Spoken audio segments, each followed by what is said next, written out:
एक ओंकार सत्यनाम करता पुरख निर्भव निर्वैर अकाल मूरत अजूनी सर्वं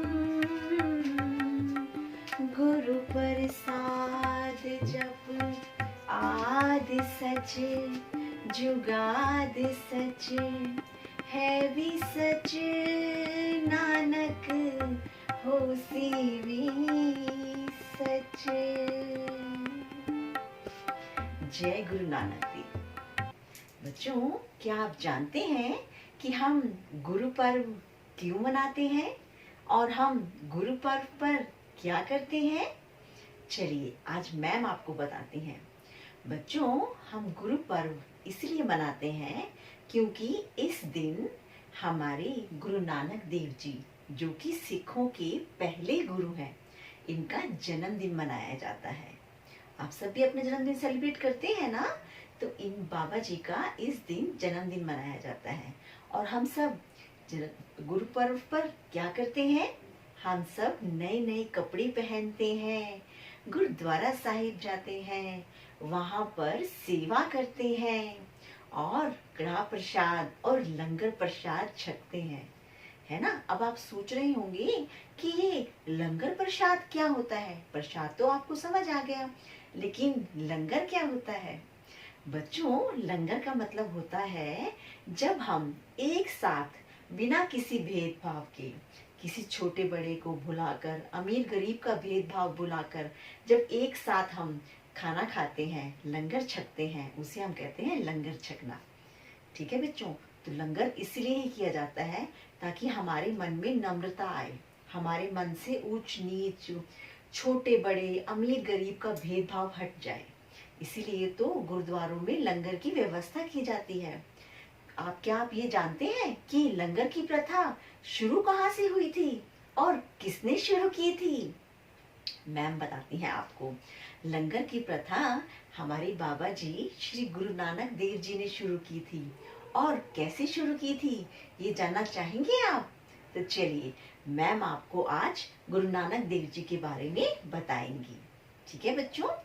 गुरु नानक देव जी का जन्म 1469 ईस्वी में, यानी कि आज से 551 साल पहले की बात है। ये 551 साल पहले 1469 यानी कि 1469 में कहाँ पर हुआ था? तलवंडी नामक छोटे से गांव में हुआ था, जिसे आज हम ननकाना साहिब के नाम से जानते हैं।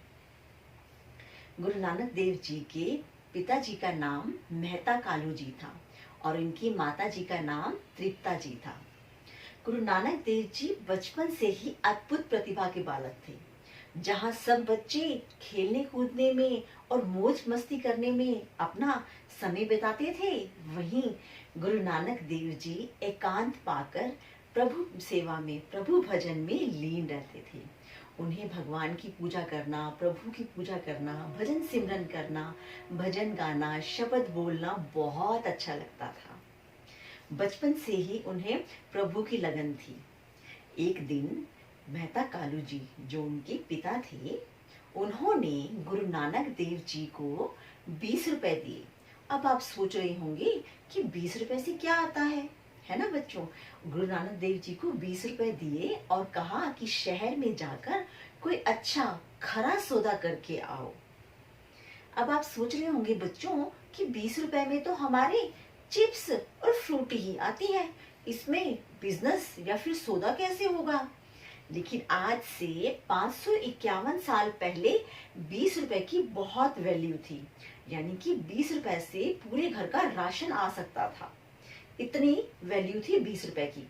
उस समय की बात है ये, आज की बात नहीं कर रही मैम, गुरु नानक देव जी के समय की बात कर रही हैं। गुरु नानक देव जी ने अपने पिताजी से वो 20 रुपए लिए और अपने दोस्त बालाजी के साथ शहर की ओर चल दिए। अब रास्ते में जब वह जा रहे थे तो उन्हें एक साधु संतों की मंडली मिली, जो कि मालिक का, भगवान जी का भजन सिमरन कर रहे थे, भजन गा रहे थे। बस फिर क्या था, आप तो जानते ही हैं ना कि गुरु नानक देव जी को तो भगवान की पूजा करने, भजन सिमरन और शब्दों में ही मन लगता था। तो वो उन्हीं के साथ बैठकर भजन सिमरन करने लगे, भजन गाने लगे। तभी गुरु नानक देव जी को पता चला कि उन साधुओं ने तो 3 दिन से भोजन ही नहीं किया है। 3 दिन से उन्हें कुछ खाने को नहीं मिला और वह प्रभु भक्ति में लीन है। अब ये देखकर गुरु नानक देव जी ने अपने दोस्त बाला से कहा कि तुम जाओ शहर में कुछ खाने पीने के लिए, इस 20 रुपए से इन साधुओं के लिए कुछ खाने पीने के लिए ले आओ। मैं यहाँ पर लंगर प्रसाद की व्यवस्था करता हूँ। बस फिर क्या था, फिर हमारे गुरु नानक देव जी ने वहीं पर साधुओं के लिए लंगर प्रसाद बनाया और उन्हें बड़े प्यार से, बड़े प्रेम से अपने हाथों से खिलाया। अब यह देखकर साधु और महात्मा बहुत खुश हुए और उन्होंने बहुत सारी गुरु नानक देव जी को ब्लेसिंग्स दी। अब खाली हाथ जब गुरु नानक देव जी अपने घर वापस आ गए तो यह देखकर उनके पिताजी बहुत गुस्सा हुए। उन्होंने उन्हें बहुत डांटा। तभी उनकी माता तृप्ता ने कहा कि हम इसकी शादी कर देते हैं। जब शादी कर देंगे, जिम्मेवारियों का बोझ आएगा तो सब ठीक हो जाएगा। तब गुरु नानक देव जी की शादी कर दी गई। गुरु नानक देव जी की जब शादी हुई तो उनकी उम्र 19 साल थी। उनकी पत्नी का नाम माता सुलखनी था। उसके बाद गुरु नानक देव जी के 2 बेटे हुए, श्रीचंद और लक्ष्मीदास।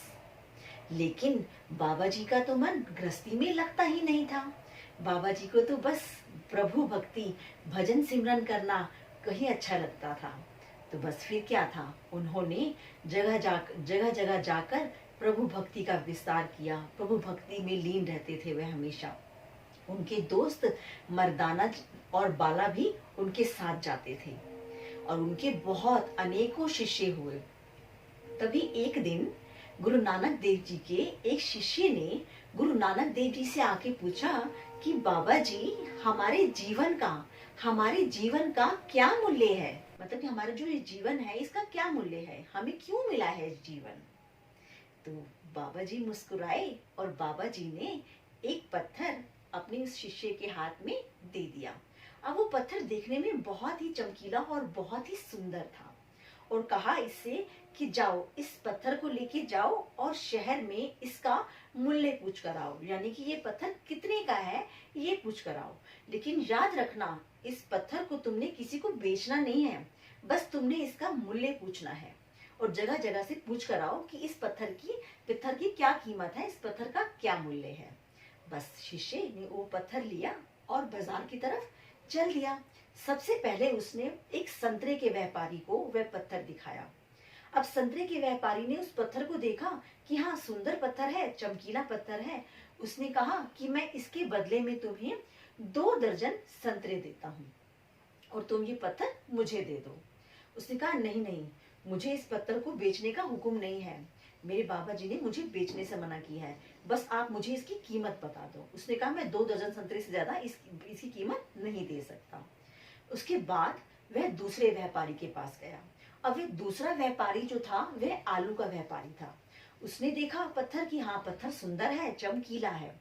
उसने कहा मैं 1 बोरी आलू की तुम्हें इस पत्थर के बदले में देता हूँ, ये पत्थर मुझे दे दो और इसके बदले में 1 बोरी आलू ले जाओ। उसने कहा नहीं, मुझे इसको बेचने का हुक्म नहीं है, आप मुझे बस इसकी कीमत बता दीजिए। उसने कहा मैं 1 बोरी आलू से ज्यादा इसकी कीमत नहीं दे सकता। उसके बाद वह एक सुनार के पास गया। सुनार पता है ना आपको, जो सोने के गहने बनाते हैं, सोने चांदी के गहने बनाते हैं, उसे हम सुनार कहते हैं। अब सुनार ने जब उसे देखा तो उस पत्थर को देखकर उसने कहा कि मैं इसकी कीमत तुम्हें 1 लाख रुपए देता हूँ। अब उस समय 1 लाख रुपए की भी बहुत कीमत होती थी। ये पत्थर तो मुझे दे जाओ और ये लो, ये 1 लाख रुपए ले जाओ। उसने कहा नहीं, मुझे इस पत्थर को बेचने का हुक्म नहीं है, तो मुझे बस इसकी कीमत बता दो। उसने कहा मैं 1 लाख से ज्यादा इस पत्थर की कीमत नहीं दे सकता। अब वह उसके बाद वह एक जौहरी के पास गया। जौहरी कौन होते हैं बच्चों? जौहरी होते हैं जो ये अमूल्य पत्थर होते हैं, जो हीरे मोती रूबी डायमंड जो होते हैं, इनके व्यापारी को हम जौहरी कहते हैं। इन्हें इनकी अच्छे से पहचान होती है। उसने जैसे ही उस पत्थर को देखा, उसने अपनी दुकान से एक लाल मखमली कपड़ा निकाला और उस पत्थर को उस कपड़े के ऊपर रखा और उस पत्थर को प्रणाम किया और उसकी परिक्रमा की। परिक्रमा मतलब उसके चारों तरफ घूमा और उससे कहा कि तुम्हें ये पत्थर कहाँ से मिला है। उसने कहा, ये पत्थर मुझे मेरे बाबा जी ने दिया है, तुम मुझे बताओ कि तुम इसकी पत्थर की कीमत क्या दे सकते हो। उसने कहा कि मैं अगर सारी दुनिया बेच दूं, सारी दुनिया बेच दूं, तब भी मैं इस पत्थर की कीमत नहीं लगा सकता। यह पत्थर अनमोल है, इस पत्थर की कोई कीमत ही नहीं है। अब ये सुनकर वह शिष्य बहुत ही हैरान हो गया, क्योंकि उसे उसी पत्थर की अलग अलग कीमत मिली थी। संतरे के व्यापारी ने उस पत्थर की कीमत 2 दर्जन संतरे लगाई थी। आलू के व्यापारी ने उस पत्थर की कीमत 1 बोरी आलू लगाई थी। सुनार ने उस पत्थर की कीमत 1 लाख रुपए लगाई थी। और उस जोरी ने कहा था कि इस पत्थर की कोई कीमत ही नहीं है, ये पत्थर अनमोल है, अगर सारी कायनात, सारी दुनिया बेच दी जाए तब भी इस पत्थर की कीमत नहीं लगाई जा सकती। अब यह सुनकर वो शिष्य बहुत ही हैरान हो गया और वह अब बाबा जी के पास आया वापस, और उसने सारी बात जो जो उसके साथ हुई थी बाजार में, उसने सारी बात बाबा जी को बताई। उसने कहा, बाबा जी, मुझे अभी भी कुछ समझ नहीं आया कि हमारे जीवन का क्या मूल्य है। बाबा जी ने कहा, हमारा जीवन इस पत्थर की तरह अनमोल है। हमारी जो ये परमात्मा ने ये सांसें दी हैं, ये अनमोल हैं।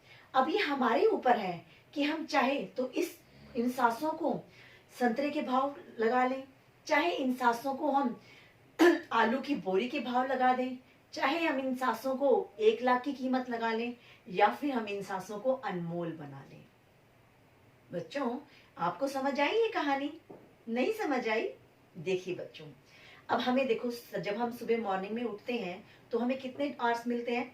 24 आवर्स, है ना? हमें पूरा दिन मिलता है ना, 24 आवर्स मिलते हैं हमें। अब हम चाहें तो उन 24 घंटों में हम पूरा दिन या तो हम गेम्स खेलते रहे मोबाइल पर, या हम 24 घंटे टीवी देखते रहे, है ना? या फिर हम इधर उधर बैठकर अपना टाइम खराब कर दें, या फिर हम उसी टाइम में से हम अपने प्रभु की भक्ति करें, भगवान का नाम लें। जैसे कि आप सब स्टूडेंट हैं, आपके लिए भगवान का नाम क्या है? आपके लिए भगवान का नाम है विद्या की देवी सरस्वती माता। सरस्वती माता यानी कि आपकी पढ़ाई। आपकी पढ़ाई सबसे बड़ी पूजा है आपके लिए। आप अपनी पढ़ाई पे ध्यान दीजिए, अपने खाली टाइम में रीडिंग कीजिए, अपने खाली टाइम में जो जो आपको आता है उसकी प्रैक्टिस कीजिए, है ना? तो आप अपने जीवन को अनमोल बना सकते हैं ना। तो ये आप कहानी, ये इसका सार ये निकलता है कि हम अपने जीवन को किस तरह से अनमोल बना सकते हैं, क्योंकि उस परमात्मा ने हमें जो ये सांसें दी हैं, ये बहुत ही अनमोल दी हैं। तो बच्चों, जो हमारे गुरु नानक देव जी हैं, उन्होंने हमें बहुत अच्छी शिक्षाएं दी हैं। गुरु नानक देव जी की शिक्षाएं आज भी मानी जाती हैं। गुरु ग्रंथ साहिब में उन सबका विवरण दिया गया है। गुरु नानक देव जी कहते थे कि परमात्मा एक है और हम सब उन्हीं की संतान हैं। परमात्मा के दरबार में कोई ऊंचा, कोई नीचा, कोई अमीर, कोई गरीब, कोई छोटा, कोई बड़ा नहीं है। वहां पर सब बराबर हैं। सब उस परमात्मा के बनाए बंदे हैं। हमें सबसे प्यार करना चाहिए और हमेशा नाम जपना चाहिए और वंड छकना चाहिए। नाम जपना चाहिए मतलब हमें परमात्मा का नाम, हमें जो परमात्मा है, जो भगवान जी हैं, जिन्होंने हमें सब कुछ दिया है, तो हमें कम से कम उनके लिए टाइम निकालना चाहिए ना। हमें हमें हमें कोई ना कोई नितनेम जरूर अपनाना चाहिए।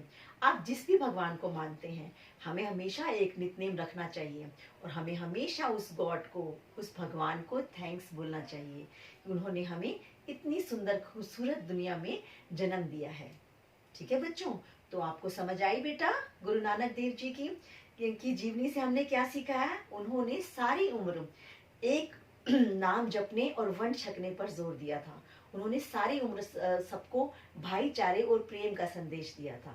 तो हमें भी चाहिए कि हम बाबा जी के इस संदेश को पालन करें, हम उन संदेश के ऊपर अनुसरण करें। ठीक है बच्चों, तो चलिए आज हम सब एक साथ गुरुद्वारे चलेंगे और बाबा जी के दर्शन करेंगे और हम बाबा जी के लिए एक भजन भी बोलेंगे। बोलेंगे आप सब? ठीक है बच्चों, चलिए। लेकिन हम गुरुद्वारे जाने से पहले अपने सिर को ढक लेंगे।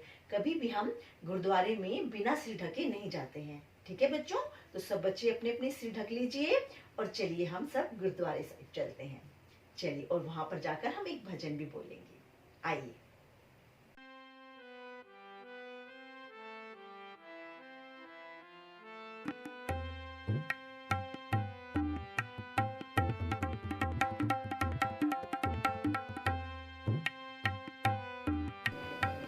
सारे पासे सुख होवे, किसे नु ना दुख होवे। सारे पासे सुख होवे, किसे नु ना दुख होवे। आवी बाबा नानका तू, आवी बाबा नानका। एहो जैया, एहो जैया खुशियाँ ले आवी बाबा नानका। एहो जैया, जिस घर छाँव नहीं है उस घर रुख हो जाए। जिस घर पुत नहीं है उस घर पुत हो जाए। जिस घर छाँव नहीं है उस घर रुख हो जाए। जिस घर पुत नहीं है उस घर पुत हो जाए।